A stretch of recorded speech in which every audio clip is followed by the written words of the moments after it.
Halo teman-teman, kembali lagi di AS Anim. Bagaimana kabarnya?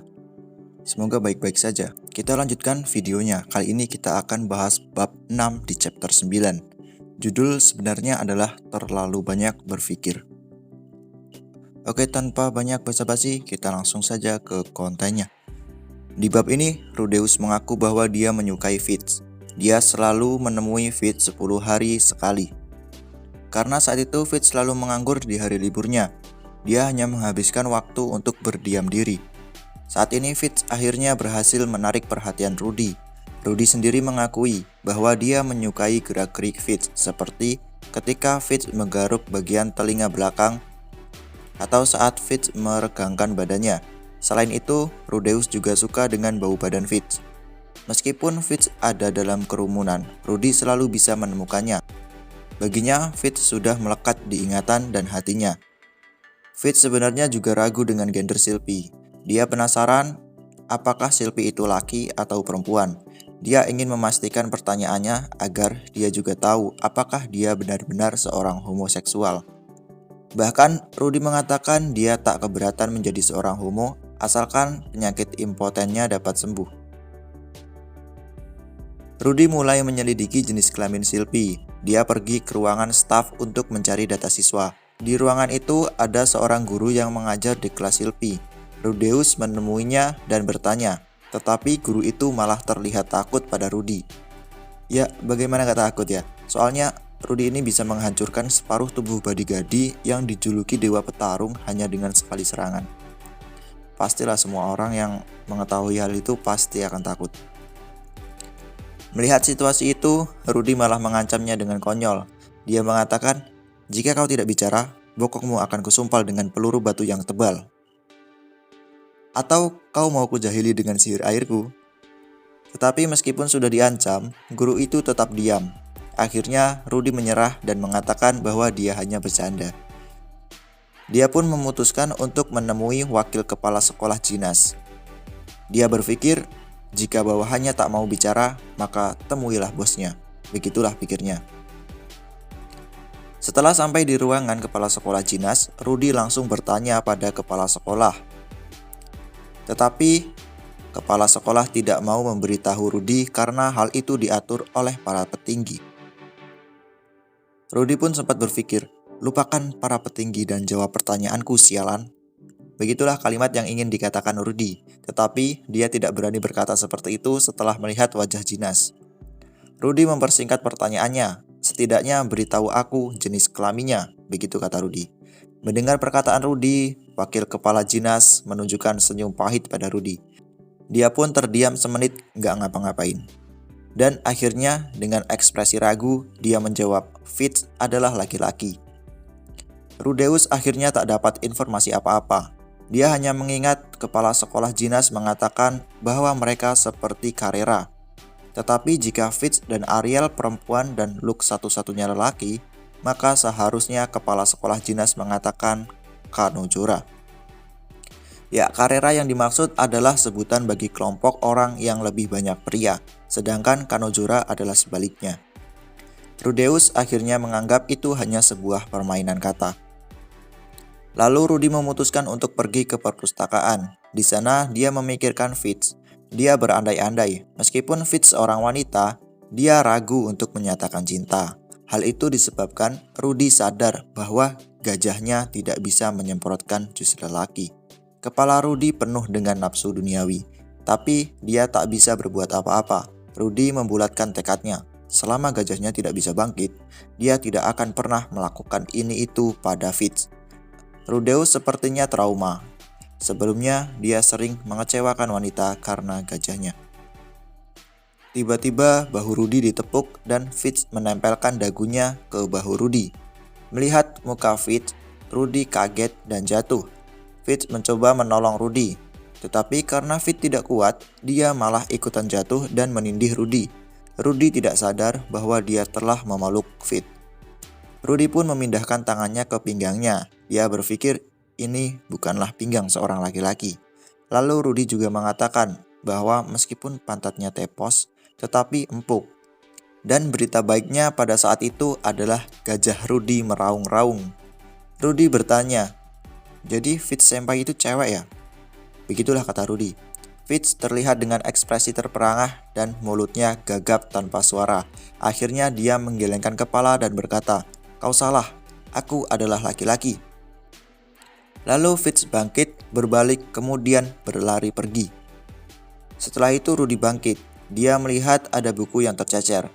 Dia menyangka mungkin tadinya Fitz ingin mengambil beberapa buku untuk pelajaran kelasnya. Tapi menurut Rudy itu tak penting. Yang terpenting adalah akhirnya dia ngaceng juga. Setelah 3 tahun lesu, akhirnya gajahnya kembali aktif. Rudy mencoba memastikan dengan menyentuhnya. Dan benar sekali, Rudy merasakan rasa yang telah lama hilang. Akhirnya Rudy tahu apa yang dimaksud oleh Hitogami, yaitu melakukan penelitian di perpustakaan. Penelitian apa Rudy? Dengan kejadian itu, akhirnya Rudy yakin pasti Fitz menyembunyikan sesuatu dengan alasan tertentu. Rudy harus menghargai itu. Dia bertekad jangan sampai karena nafsu duniawinya yang tertidur selama 3 tahun dapat merepotkan Fitz. Dia harus dapat membaca moodnya.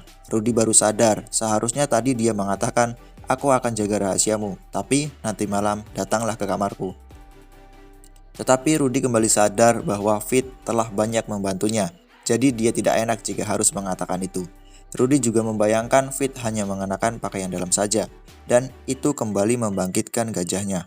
Namun, Rudy kembali sadar, hal itu juga tidak baik. Dia menghormati Fitz Senpai. Rudy pun teringat apabila Fitz benar-benar perempuan, dia akan malu. Selama ini, dia menunjukkan banyak hal mesum padanya, seperti komentarnya di pasar budak, perilaku seksual yang dilakukannya kepada Rinia dan Pursena, dan perkataan mesumnya saat memegang tongkat sihirnya. Setelah berhenti membayangkan Fitz, gajah Rudy kembali lesu. Meskipun dia mencoba menggosok-gosoknya, tapi tetap tidak ada respon. Bagi Rudy itu tidak masalah. Meskipun belum sembuh total, setidaknya sang gajah mulai mau berusaha untuk berdiri.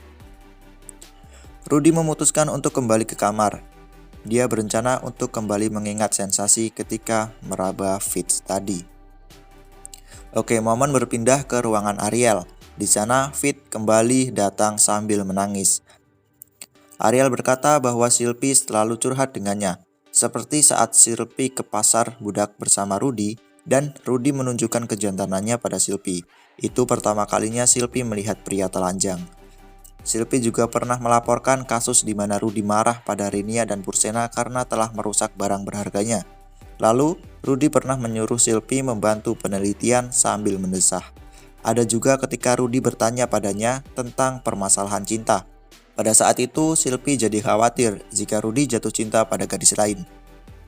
Sylvie juga pernah curhat bahwa Rudy menunjukkan tongkat sihir yang ada batu besarnya. Lalu Sylvie diminta untuk membawakan tongkat itu pada Rudy.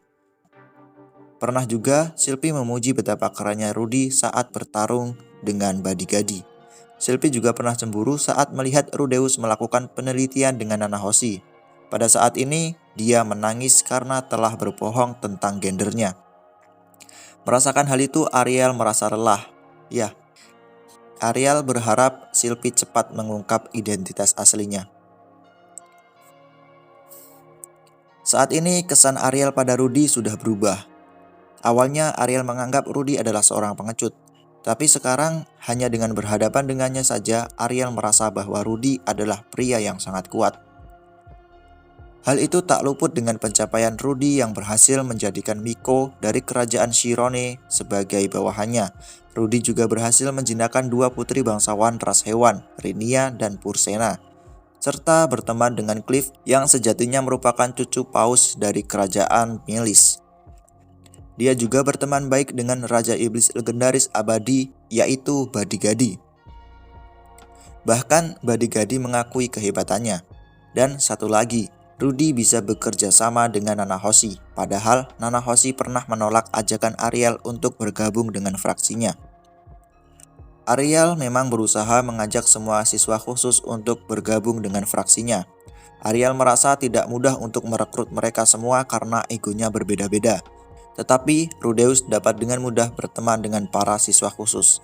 Ariel kembali ingat dengan kata-kata Luke yang menganggap bahwa sejatinya pria yang bersih dari rumor negatif adalah pria yang paling buruk di dunia ini. Mungkin sekarang Ariel mulai berpikir bahwa semua rumor positif itu memang benar adanya. Sihirnya pun terlalu kuat, bahkan bisa meledakkan tubuh Badigadi yang sekuat baja dengan sekali serangan. Dengan fakta itu, Ariel berpikir bahwa tidak mustahil Rudeus bisa mengalahkan satu atau dua naga merah sendirian. Meskipun Rudy memiliki kemampuan hebat, tapi dia tak pernah marah. Satu-satunya yang membuatnya marah adalah perilaku Rinia dan Pursena yang merusak barang berharganya. Rudeus selalu berhati-hati untuk membuat kesalahan dan menyembunyikan kekuatan yang sesungguhnya.